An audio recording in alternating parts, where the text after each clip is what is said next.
that we talked about, and I hope a lot of you got a chance to meet the folks who are in your regions or in your towns. One of the things we've done this year, and I apologize if you all have heard this from me before, but I think it's real important and it's worth noting again, is that we've sort of we've gone beyond the traditional plan in New Mexico for presidential campaigns. You know, usually we focus on the three big cities up and down the 25 corridor, the I-25 corridor, which is important because obviously there's a lot of votes there and a lot of Democratic votes that we need to win the state. And it's why we're competitive. It's why we won in 2000 because of that base of Democratic votes. It's why 2004, I think is why we lost, quite frankly. We focused on those areas and we did an excellent job of increasing Democratic turnout, while the Republicans did an excellent job of increasing turnout in rural areas. So as a result, this year when we put together our plan for the state, we decided we were going to focus not just in Albuquerque and Santa Fe and Las Cruces, all very incredibly important places to us, but also that we were going to put offices up in every rural town where we could find enough volunteers to help sustain that office. And as a result,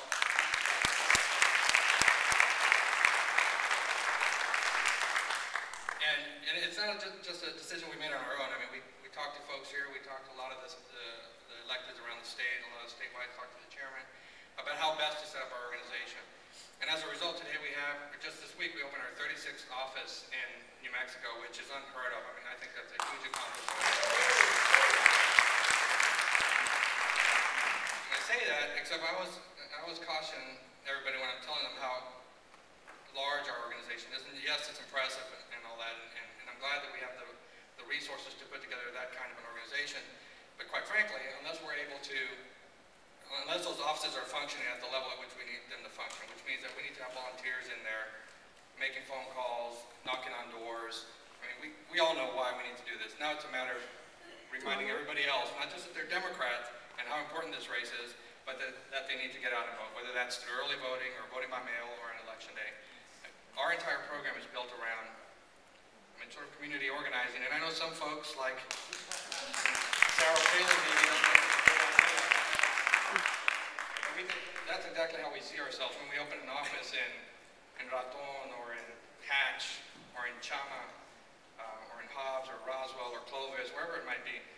We're there to organize that community, to organize our supporters there, and not just to get our message out, but to get voters out as well. And so I appreciate everything you all are doing to help support our offices, to help support our staff out there. You know, these are folks who've given up their lives, like a lot of you have as well, to make a difference this year.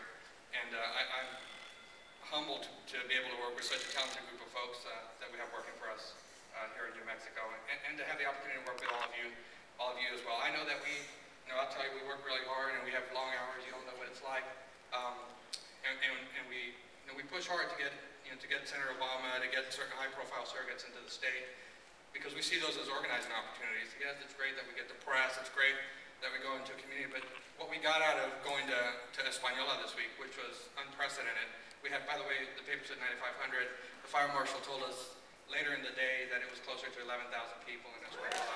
Woo!